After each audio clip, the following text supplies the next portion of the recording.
Hello friends, I hope you and your families are doing good, and this series of accounting standards is helping you in some way or the other to prepare for your paper financial reporting paper 1 for old course.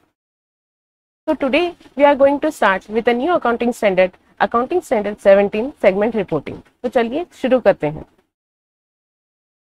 Chief Accountant of Sports Limited gives the following data regarding its 6 segments. उसने particulars में दिए हुए हैं. सबसे पहले तो segment assets है category के, उसके बाद बताया है कि सेगमेंट के रिजल्ट्स कितने हैं और सेगमेंट का रेवेन्यू कितना हुआ है. The chief accountant is of the opinion that the segments M and N alone should be reported. Is it justified in his view? Discuss. तो हमें बताना है कि अगर एक कंपनी के बहुत सारे सेगमेंट्स होते हैं तो उनमें से वो कुछ ही सेगमेंट्स होते हैं जो कि रिपोर्टेबल सेगमेंट बनते हैं एज पर AS 17. तो चीफ अकाउंटेंट ने यहाँ पे एम और एन को ही सिर्फ सजेस्ट किया है. अब हमें बताना है कि क्या वो सही है या नहीं. तो सबसे पहले तो हम देखेंगे कि अकाउंटिंग स्टैंडर्ड 17 सेगमेंट रिपोर्टिंग में कौन कौन से सेगमेंट हैं जो रिपोर्टेबल बनते हैं, उसकी क्या क्राइटेरिया है. As per para 27 of AS 17 segment reporting, a business segment और a geographical segment should be determined identified as a reportable segment if.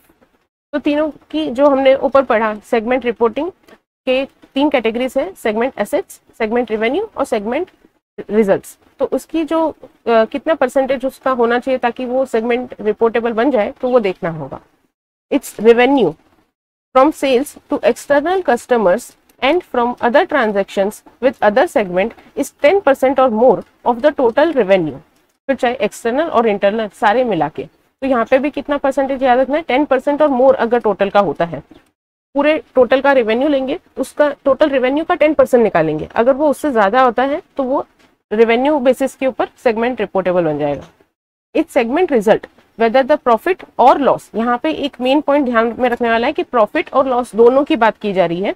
अगर वो 10% या ज्यादा हो उससे of the combined result of all segments in profit and और the combined segment of all results in loss whichever is greater in absolute amount.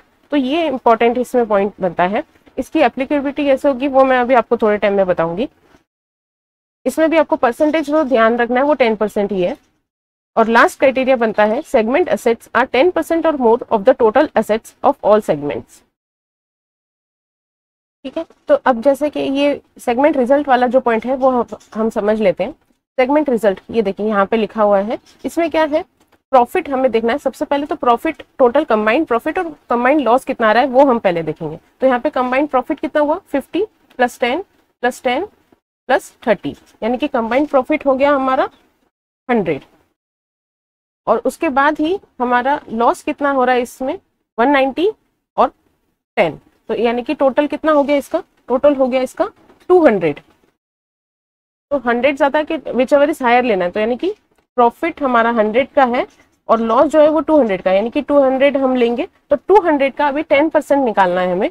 तो जो उसके ऊपर आएगा, फिर इस irrespective of whether it was profit और loss, हमें वो वाले फिगर्स कंसिडर करने हैं और उस हिसाब से ही हम सेगमेंट जो है वो सिलेक्ट करेंगे.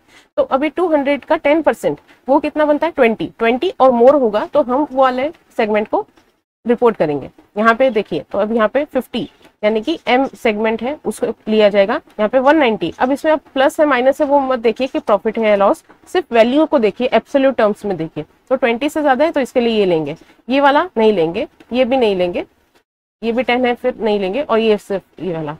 तो यानी कि पहला वाला है 50 वाला है यानी कि M, फिर 190 यानी कि N, और ये है R 30 वाला. तो इस हिसाब से ही हमारा ये सिलेक्शन होगा.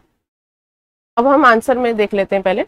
If the total external revenue attributable to reportable segments constitute less than 75% of the total enterprise revenue, additional segments should be identified as reportable segment even if they do not meet the 10% threshold until at least 75% of the total enterprise revenue is included in the reportable segment. तो इसके basis पे ही, on the basis of turnover criteria, segment M and N are reportable.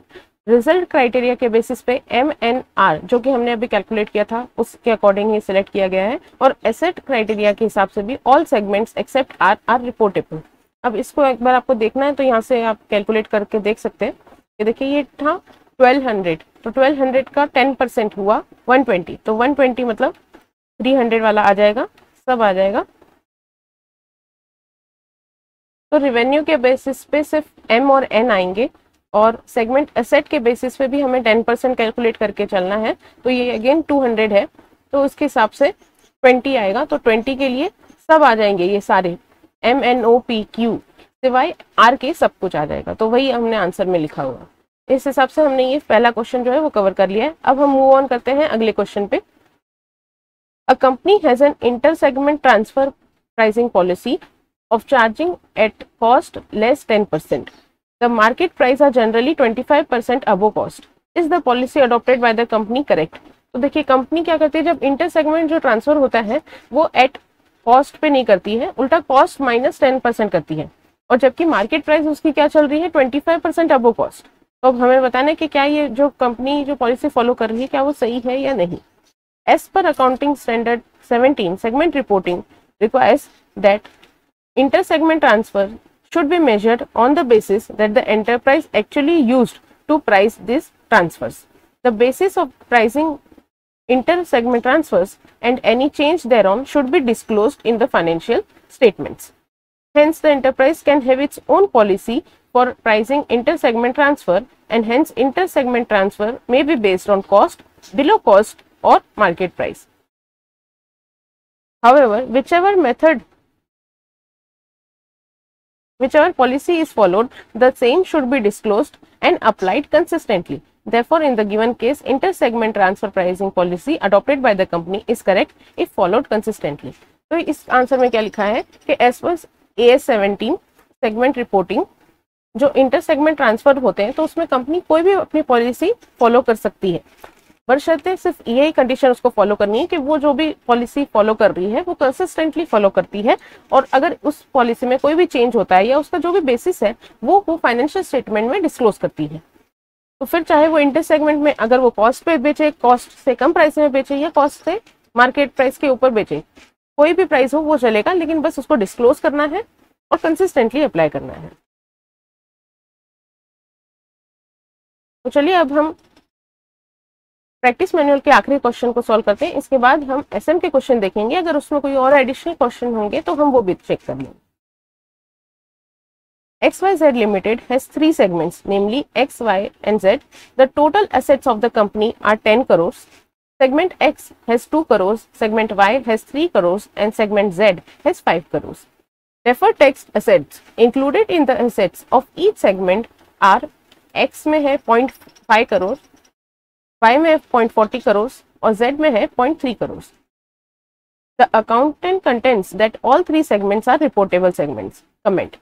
तो एक XYZ limited है, उसके 3 segments है X, Y और Z, उनके टोटल एसेट्स हमें दिए हुए हैं और डेफर्ड टैक्स एसेट भी दिए हुए हैं, और जो अकाउंटेंट है वो कह रहा है कि तीनों के तीनों जो सेगमेंट है वो सारे ही रिपोर्टेबल है। अब हमें उन्हें बताना है कि क्या ये सही है। एज पर अकाउंटिंग स्टैंडर्ड 17 इसमें क्या होता है, the segment assets do not include income tax assets, यानी कि क्या होगा, जो सेगमेंट एसेट्स है उसमें इनकम टैक्स जो अगर एसेट्स अगर इंक्लूडेड है तो वो हमें माइनस करने हैं। Therefore the revise total assets are, कैसे होगा, पहले हम लिख लेंगे ये, तो यानी कि अब हमें रिवाइज्ड एसेट्स निकालने के लिए टोटल एसेट्स में डेफर्ड टैक्स एसेट जो है वो माइनस करने होंगे।